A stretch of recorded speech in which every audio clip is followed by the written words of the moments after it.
Welcome back to the MizzouToday Show, brought to you by On3 and Rivals. We're doing this a little bit different this week with Missouri on bye. We've been wanting to do this for a while and probably came at the worst time, just with where things stand at the quarterback spot, but also maybe a good time with another Pennsylvania guy coming in. And so we brought on Blue White Illustrated's Ryan Snyder to talk it over. We wanted to talk about Beau Pribula. We're going to talk about Matt Zollers as well now, and just Pennsylvania quarterbacks as a whole coming to Missouri. And we just kind of wanted to start there, Ryan, with Beau, a guy that was a Penn State fan growing up. We know that, went and played for the Nittany Lions. Didn't really work out just depth chart wise and enter the transfer portal. But from what you watched from him in high school, going to Penn State and, going into the portal, I mean, can you kind of just give us, what the overall look of everything was for him, especially, staying home and getting that opportunity? Yeah, a couple things. One, I'll start off by just Beau Pribula, incredible leader. I don't know anyone who has ever met Beau Pribula and does not love Beau Pribula. Just an awesome locker room guy, great character guy. Any coach would want a player like that in their locker room. That was evident really when he was pretty young. I remember, so let's clarify one thing. His recruitment took place during COVID. I don't know if you guys got to cover the whole COVID recruitments back in the day, but they were interesting to say the least. But he was a sophomore in 2019. And actually his brother Cade, so go back 2018, his brother Cade was the senior quarterback at Central York. He went to Delaware. Beau was a freshman at the time, played sparingly. Beau then took over after Cade in 2019, put up decent stats, threw for a little over 1,000 yards, rushed for a couple hundred, 16, 18 touchdowns, something like that. And to clarify, I live in Harrisburg, PA. Beau's obviously from York. York's kind of like the neighboring town, city, whatever you want to say. So I watched Beau probably more than anyone, maybe any Penn State recruit ever, honestly, over the course of his 3 years. And I remember seeing him then towards the end of his sophomore year and thinking, there's something there, but, you kind of have to see where things go, right? So, of course, COVID comes March 2020. And this is right when, he was starting to pick up momentum recruiting wise, but, with everything that was going on then, I kind of wondered how it might impact him. And, especially as we got further on into that and, canceling high school seasons, all that kind of stuff. Anyway, Penn State offers him in March. I think it was March 2020, towards the end of March. And, by once they offered, it was pretty clear that okay, they see enough potential in him, even though maybe the film wasn't quite there yet, but athletically, he certainly looked really good. Well, of course, he ends up committing before he even gets to his junior season. I think it was August, very early August 2020. And at the time, up here in PA, there is still a lot of debate on whether they were going to play football, yada, yada, yada. Obviously the Big Ten, member, they canceled for a while and then ended up playing. So they do end up playing in PA, and it's kind of a watered down year. I believe some of the Philadelphia schools didn't participate.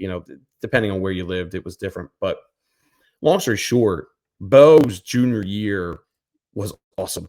Really, really impressive. I mean, I remember, like I said, he threw for 1,000 yards as a sophomore, and you want to see him take that next step. And I think he ended up finishing with 2,200 yards, 34 touchdowns, rushed for, I don't think it was a little under 600, another 14 TDs. And I remember then thinking oh, wow, Penn State, you didn't get lucky here. I mean, they knew what he was, but it wasn't the finished product yet that you really saw as a junior. He ended up leading Central York to the PIAA 6A state championship that year. And remember, it was a little watered down, teams wise, but at the same time, if Central York, this was a program that was decent. They'd have winning seasons, 6-4. I think they had a 3-7 season shortly before Beau. They weren't anything special.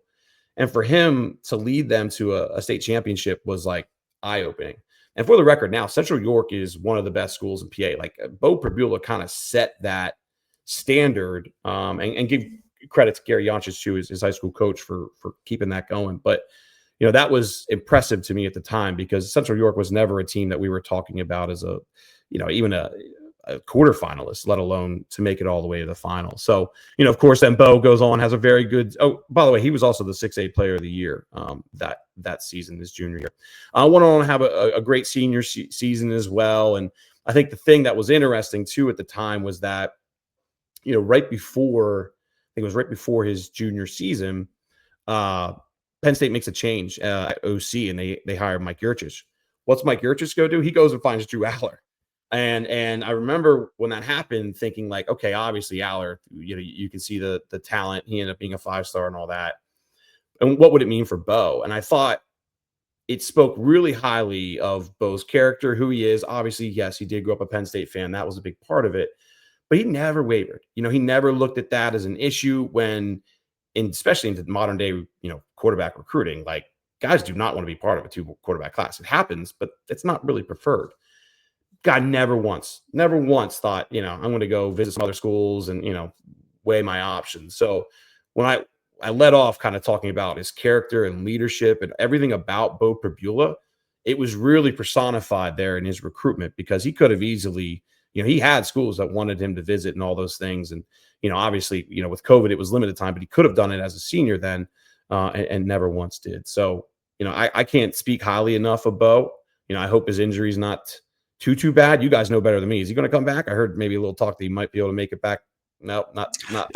Yeah, the expectation is that it's out indefinitely. I mean, there's maybe a window that comes in place at the end of the year. It's a little bit better than expected. Didn't break anything. He's not going to have surgery. So a lot of positives from that sense, but still a lot of question marks on if, there's only 4 games left, is he actually going to be on the field? And maybe from there we can go from, you talk about that character. He's handing off the torch right now to a guy that you watched a little bit, just in Matt Zollers, who was a Penn State target at one point. I mean, what can you kind of say just about that character of him, passing that forward and, sticking to that, not wavering when, he's not going to be able to be on the field for possibly 3 or 4 weeks?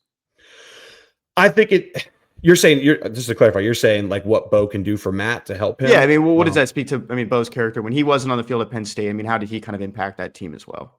Oh, I mean, well, first off, they tried to make sure they got him on the field. They did not want Beau to transfer, right? That's why they were using him in all those different sets and different ways to get him on the field, because that was very important to James to make sure that he kept both. And obviously we can get into why he had to leave, but as far as him being able to help Zollers and his growth and all that, those kind of things, like, this is a guy who absolutely prepares to be the starter every week, right? It prepares to make sure that he's going to be impacting that game in one way or other, whether it's on the field or making sure that whoever is on the field is in the best position they can be.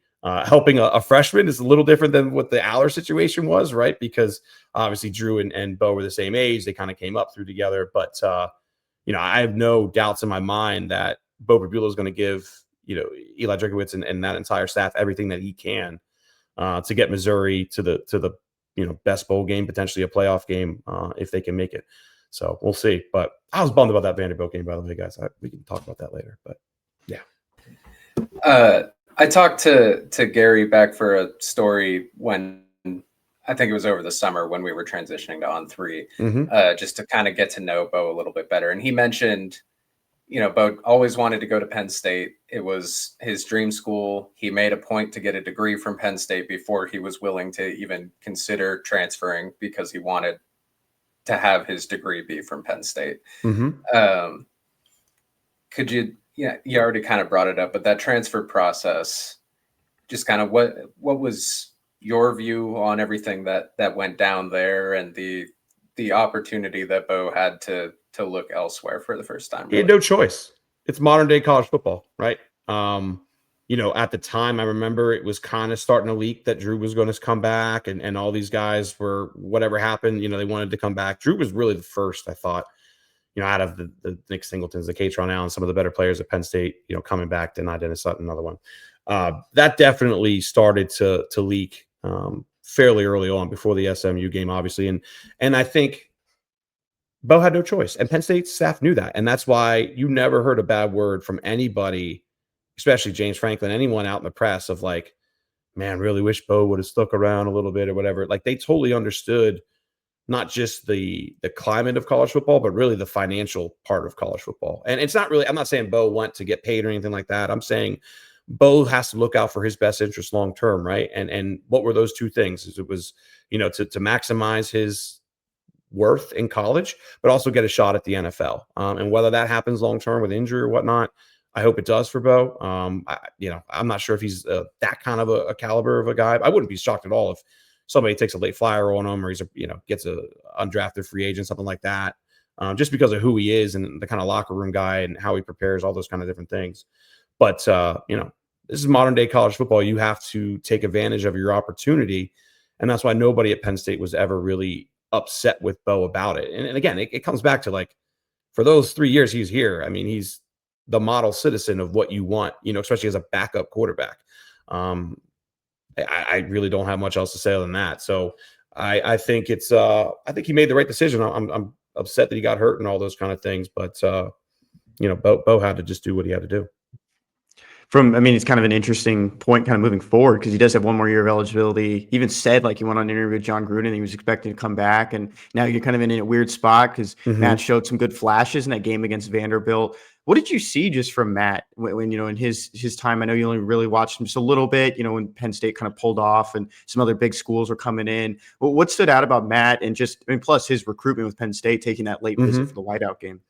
Matt Zollers, man. Okay, so I got a story for you guys. So Matt Zollers camps at Penn State after his sophomore year into his junior year. That summer, I want to say June 2023. I think that's what that was. And I'll never forget watching a guy who I didn't really know who he was at camp. And then I came to learn he put up some crazy numbers. A 30-foot triple jump for a quarterback is awesome. Those are kind of numbers that you expect wide receivers, really athletic running backs, things like that, even defensive backs.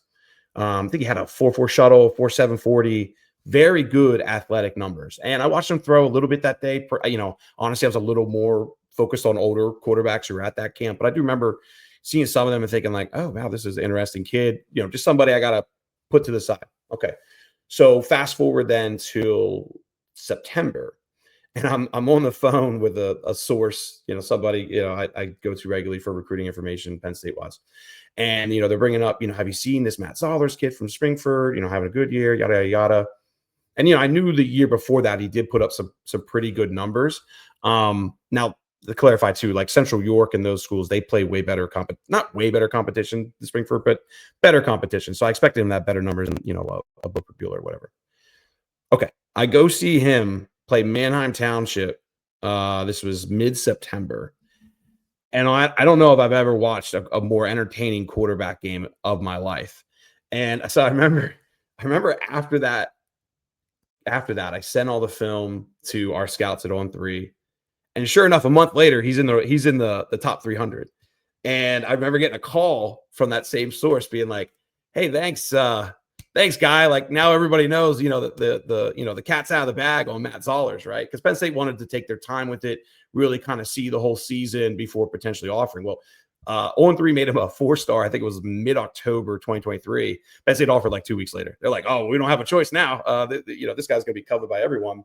I think at the time he had Old Dominion, Syracuse, just a couple. Pitt was one of them. And then he blew up. I mean, as you guys know, that January to February 2024, it would have been, what do you have, like 15 offers in 6 weeks, something like that. I know Missouri was one, Georgia was one, Florida was in there. And Alabama, it really came back. Alabama was in there. Yeah. I remember that was. Anyway, I know what you're saying. His numbers were incredible. He had just under 3,000 yards passing, 37 touchdowns, 2 interceptions. When was the last time you've seen a really talented high school quarterback throw just 2 interceptions over, I don't know, it was 13 some games? I'm sure it's out there, but at least for up here, I don't see that all that often. Even Jualler, Beau, all those guys threw substantially more. But it's really just the plays he made with his feet too. Just the pocket presence that he had. It just felt like he at least in the 2 or 3 games I ended up watching that year, really just had incredible feel for like, nah, I'm not going to hold this for another half a second. I got to go now. And so many times, that was the difference between him getting, the 7-8 yards he needed for a first down or 2 or 3 and, having it be 3rd and long or, 3rd and short or whatever it may be. So just the wherewithal, the playmaking ability that I saw from Matt Zollers was among the best that I've really had ever seen up close and personal. It was unfortunate then as a senior, then of course he broke his ankle, which was, I don't know, like 4 games in, something like that. Because I would have loved to have seen what he'd been able to do, as a senior. I believe they did lose a decent amount of talent from their junior year, so I don't know if the team would have won on that kind of a run. But the wherewithal, the playmaking ability, the strong arm, everything was there for Matt. And I think Missouri got a hell of a player. Yeah, it's almost never the plan for a true freshman to be in high leverage situations at quarterback. But was there thought among kind of the recruiting guys in your area that he could be a guy who was ready to go, freshman season off the bat, or was he looked at more of a developmental piece with a high ceiling? Truthfully, I never really thought of it either way. I mean, for me up here, I'm like, oh, you're going to Missouri, dude. Okay, next one for me, right? As far as like focusing all those kind of things. Yeah, I looked at it from Penn State's perspective when going through that recruitment, and obviously we knew Aller was here at the time, Beau was here at the time. So when I was looking at Ethan Grunkmeyer, who's now, their starting quarterback with Drew Aller. So from my perspective, as far as if he would have went to Penn State, I never really looked at that way. But of course, every school is different. Every situation is different. So it doesn't surprise me that he's in that spot right now. I think, though, if you would have asked me that a while back, I never really looked at it that much just because I knew what Penn State's depth chart was and really how they go about things. I mean, Penn State's never been really one to totally just throw a freshman in there halfway through the season, unless it absolutely is 100% deserved. I mean, last time I can think they really did that was like Saquon Barkley. I mean, there's other examples, Michael Parsons, I guess, to some degree. But as far as quarterback goes, that was rare, at least under James Franklin. One more just quick one on Matt Zollers and just his recruitment, going to the whiteout game late. And I was talking to Chad Brubaker, who's at Spring for the coach. He's no longer at the program, but talking to him, he was like, when he was there, and he wouldn't give me names of the coaches, but Matt never really liked the helicopters coming in. He never liked, all this spotlight on him because he always felt like it was more for the team. I mean, just from that point of view and just how he kind of navigated his recruitment, I mean, where did kind of Penn State fall? Just, out of the top Knicks for him? Truthfully, I thought at one point, certainly Penn State had a real shot. I would say shortly after his season, that junior season, but a little bit before he started taking all those spring visits, right? Remember, it was early April. When did he commit? Early April, I want to say is what it was. And maybe late March to early April, it was the Alabama visit, the Georgia visit, Missouri, obviously. I think Pitt was in there, maybe missing one or two others. But when he started doing that, I kind of realized Penn State's not a favorite. I thought they were in the mix, but they weren't a true favorite. A little bit before that, yeah, I did kind of think that Penn State was in the best position. I mean, truthfully, Penn State's going to look back on 2025 and realize they kind of made a mistake there as far as maybe not offering Zollers earlier. I understand why they didn't, because Penn State always tries to just, especially with quarterback, take their time a little bit because for the most part, they've been the top dog in the region and they haven't had to deal with too many other schools coming into the region and stealing guys. I think that's why, again, they were kind of upset when all of a sudden he went from no one's talking about this kid to, oh my God, he's a 4-star and all these other sites are watching him now.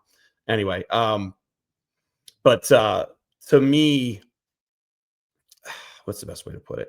I'm kind of drawing a blank on how to kind of look at that recruitment. It just, they had Malik Washington, who's of course at Maryland now. They took a flyer on Beckham Kritza, who has really good arm strength, but really just hasn't put it together. And they definitely wanted Matt, no doubt about it. And that's why they brought him back to that whiteout game, right? And they kept pushing till the very end. I just think at the end of the day, Matt was never like Beau as a Penn State kid growing up. I mean, his brother was a walk-on at Pitt. Might still be a walk-on at Pitt. I'm not exactly sure. There, yeah. But yeah. So, family had ties there. And just at the end of the day, I think Matt was kind of his own cat, if that makes sense, and just kind of wanted to explore all of his options. And, obviously he became really close with Drink and his staff and they won out. But I think it's certainly one that Penn State's going to regret that they maybe didn't push a little harder for sooner. And same with Malik Washington, too, for the record, who's Maryland's freshman starting quarterback right now. Just a final question, kind of wrap things up as a whole now. 3 straight quarterbacks, Gavin Sidwar coming in behind Matt Zollers. There's another Pennsylvania guy that's coming in. Of course, Beau and Matt coming in at the same time this past spring. But when you see that 3 quarterbacks going that way, there's interest in Messiah Mickens, Matt Sieg, 2 guys are committed to Penn State, but keeping their options open. And maybe those guys don't end up visiting Missouri now. But I mean, what does that kind of see when you see a school from the Midwest, an SEC school trying to show a little bit more in Pennsylvania? Yeah, I mean, there's certainly talent up here, right? Penn State's done a great job really at retaining the very, very best over the years. I mean, I think they had a streak where they landed the best player in PA, I don't know, 5 out of 6 years, something like that. And obviously, out of the top 10, it was, 5 or 6 of those top guys every year. With Sidwar, Penn State really didn't pursue him much. I don't believe did they offer him later on or no? They didn't offer him. I don't They think were interested. Yeah, they were interested. They obviously Joey O'Brien, at LaSalle was the one that they were really pushing for, and then of course Grayson McHugh as well.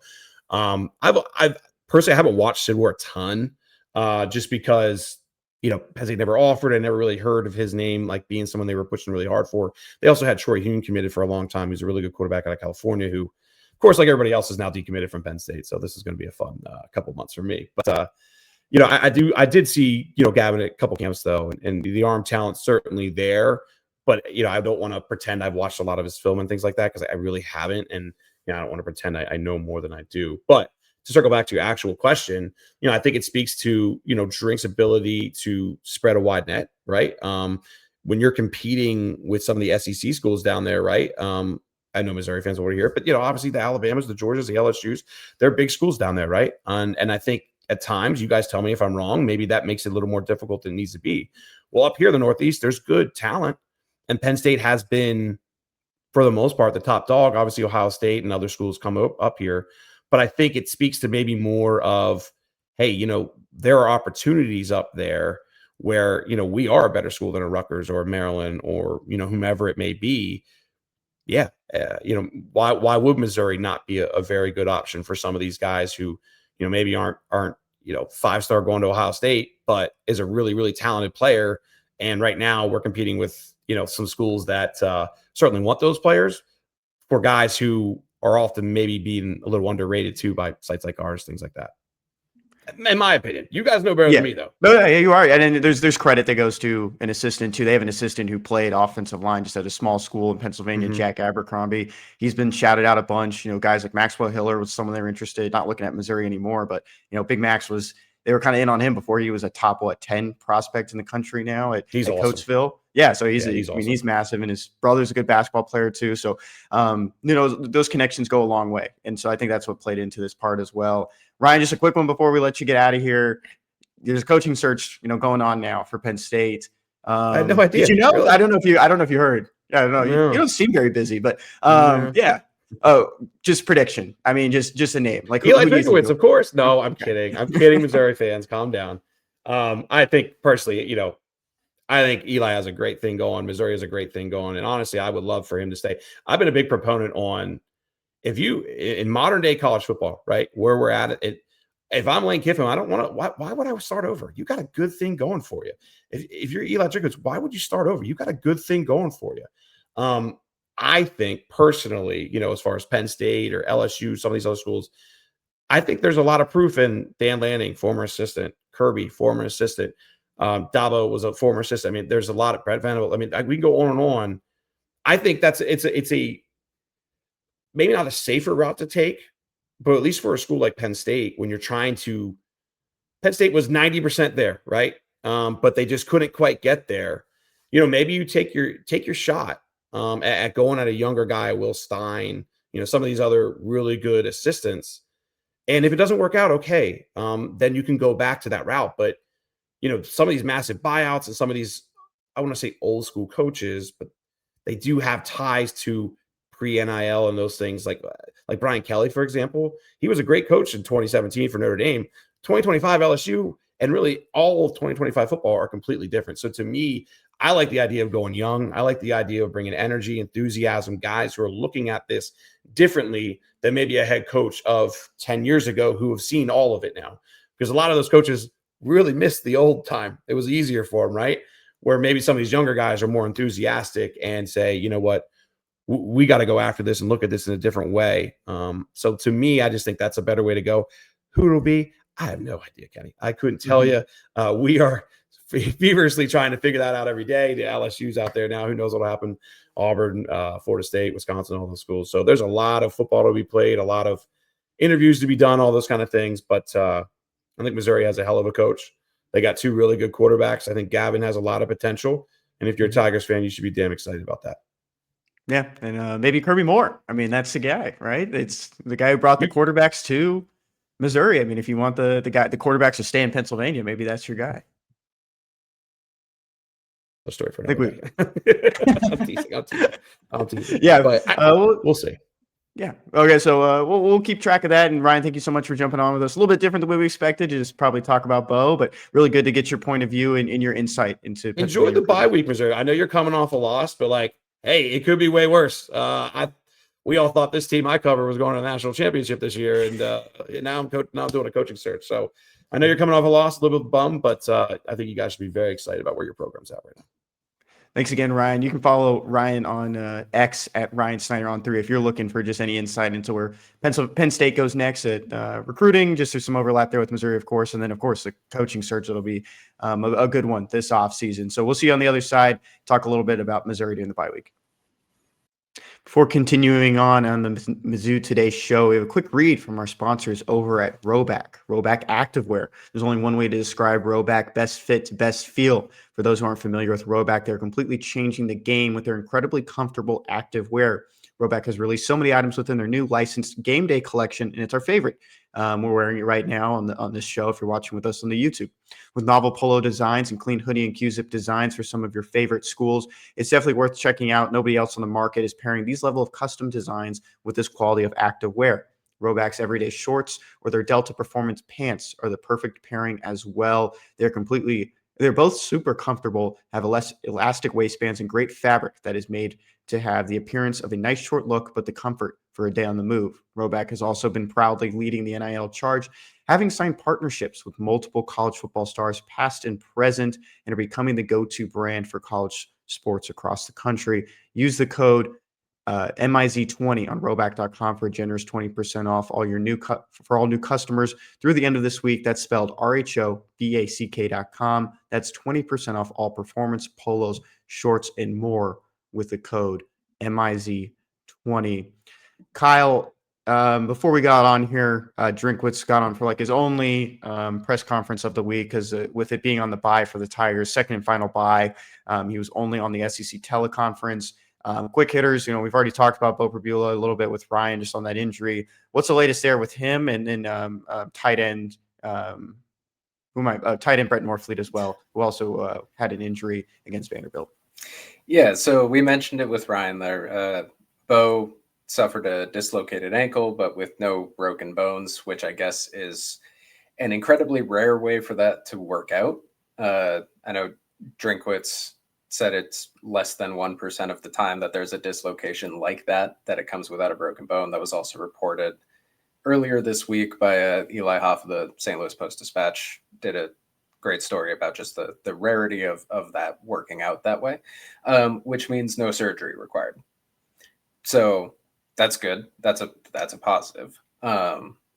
There is a non-zero chance that Beau could be back by the end of the regular season, but there's 5 weeks left in the regular season. If this had happened week 3, week 4, going into the first bye, there'd be a very realistic chance that he would be back by the end of the season and would be regularly playing again. Because of the point of the season that we're at, that's not incredibly likely at this point. So it is certainly going to be Matt Zollers moving forward and probably for the rest of the regular season, depending on bowl game. Maybe Beau is back by then. Brett Norfleet separated his shoulder, I believe, on a throw from Zollers that was kind of down the sideline on the home side of Vandy Stadium. It was a little bit of a low throw, and I think Norfleet kind of went down with the throw, trying to pull it up, and then I don't think I saw him after that. So I think that's where that happened. Not completely sure. He is day-to-day. So the expectation is Jude James is going to get a lot more opportunity if Norfleet isn't able to fully recover. It sucks for Brett. People know about his injury history throughout last season, and it was a shoulder injury specifically that just kind of lingered throughout the year.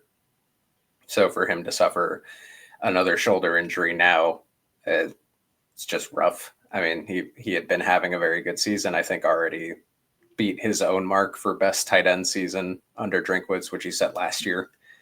So he's day to day, and the expectation is Zollers will keep throwing to Jude James, which looked like a pretty good connection against Vanderbilt. So that for on the field wise, it's not a huge difference just because it looks like Zollers and James have a pretty solid connection.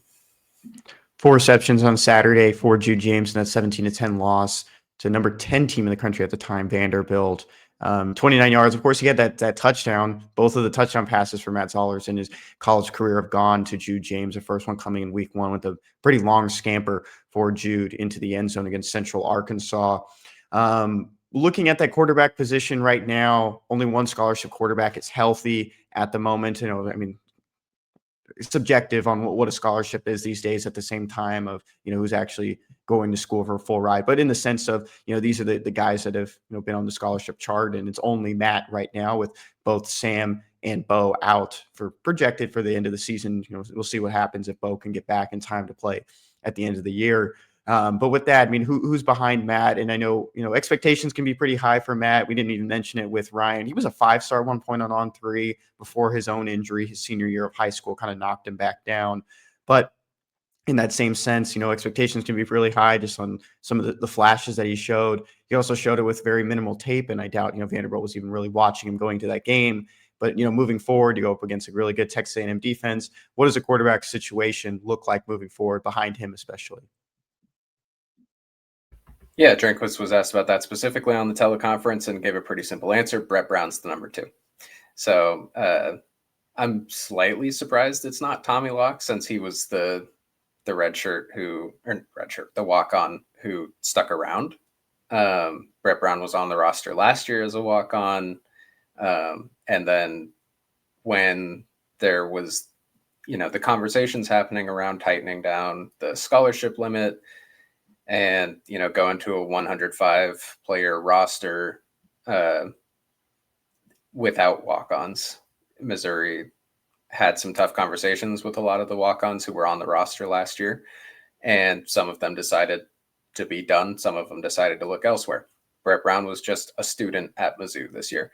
That, because of how the SEC wanted to handle scholarships, sticking at an 85 scholarship limit that left 20 walk-on spots for the roster. So Tommy Locke was able to return. A few other guys were able to return. Brett Brown did not off the bat. When Sam Horn went down, Drinkwitz and the staff reached out to Brett to see if he'd be willing to come back, and he was. So he's been on the roster since early in the season, and working with the team. He got a couple of snaps against UMass, I think. Or maybe it was Tommy Locke that got a couple of snaps against UMass. One of them got snaps in one of the cupcakes. The other got snaps in the other cupcake, or one of the other cupcakes. So it's not the best situation to be in, where a walk-on's your backup, but Brett Brown is an experienced walk-on as far as that goes.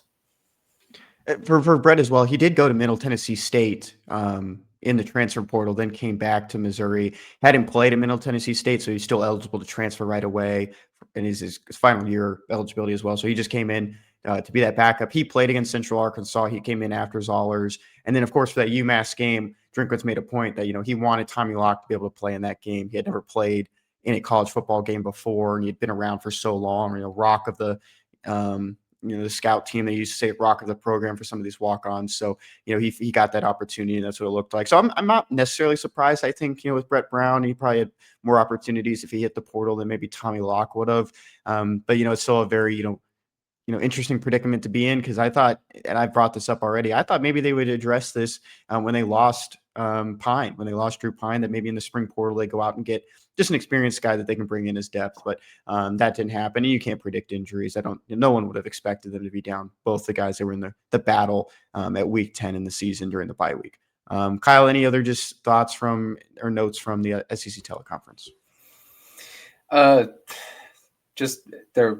Drinkwitz was asked if he knew about the movie series Friday the 13th, because Halloween's coming up, and was asked about kind of who would be more valuable NIL-wise, Jason from Friday the 13th or a werewolf. And I guess Drinkwitz thinks it's a werewolf because of its uniqueness on the field.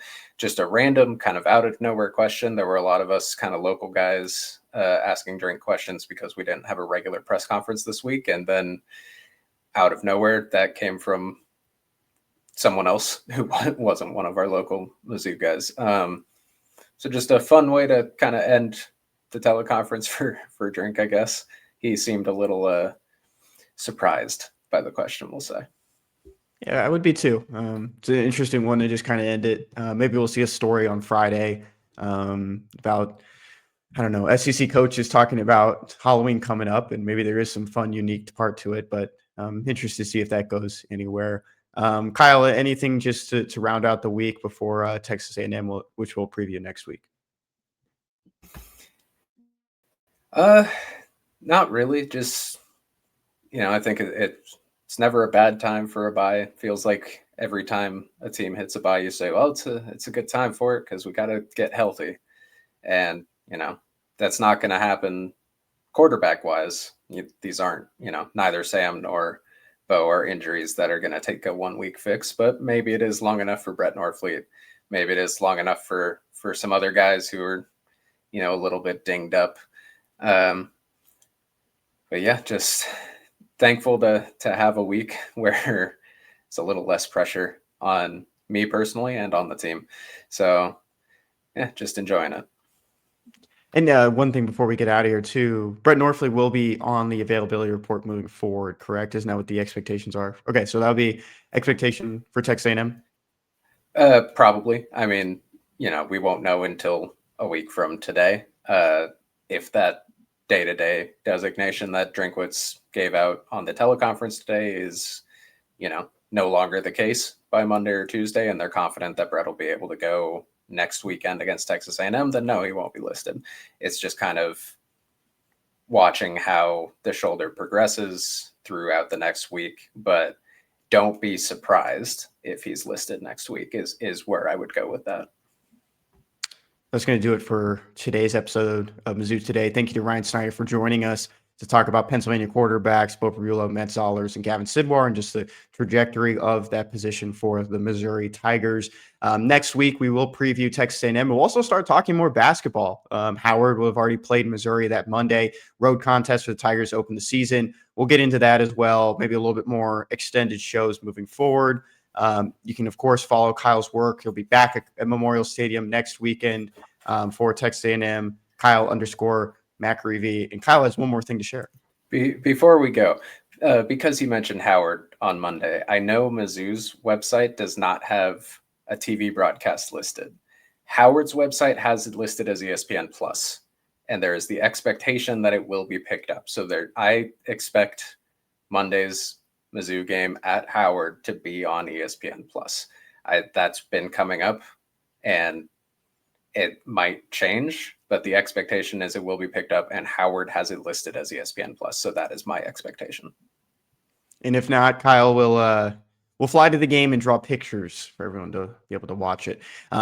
Just kidding, but you can follow Kyle on X, Kyle_McAreavy, McAreavy on X. Get all of his updates on Mizzou football. We will see you guys next week for probably another extended show here at Mizzou Today.